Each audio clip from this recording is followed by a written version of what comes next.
Premier Dr. Orlando Smith, in his 2013 budget address during Thursday, November 15th sitting of the House of Assembly, stated that the Biwater contract must be recorded by the BVI government not only as a contingent liability, but as a direct debt obligation on the balance sheets.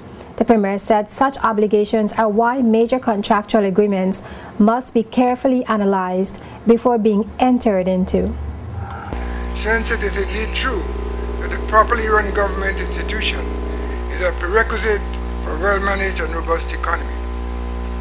This is also the reason, Madam Speaker, why proper and in-depth analysis must be done on major contractual agreements before the BVI government commits itself to such agreements. A prime example of the importance of this point is a contractual agreement between the BVI government and the company Biwater.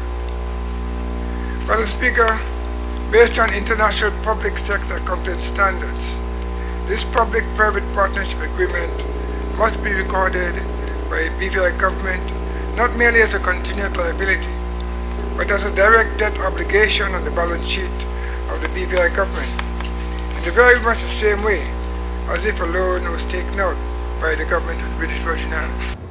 The controversial Biwater agreement was signed in February 2010 under the previous VIP administration. The director of the UK Foreign and Commonwealth Office, Colin Roberts, in a letter dated November 11, 2010, to the former Premier, Ralph O'Neill, stated that the Biwater agreement represented a contingent liability for the BVI government, and it should be correctly accounted for in the budget.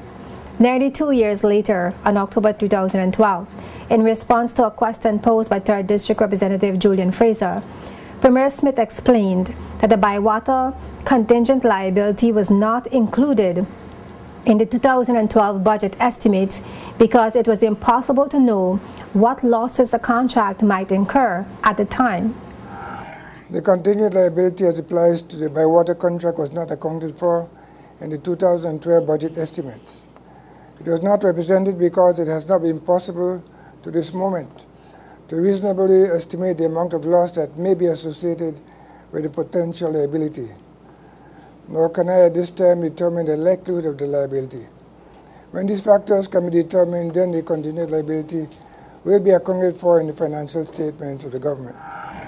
On November 15th, the Premier said the $40 million debt as a result of the Biwater agreement has reduced government's borrowing ability, limiting several development projects, such as the expansion of the cruise ship pier.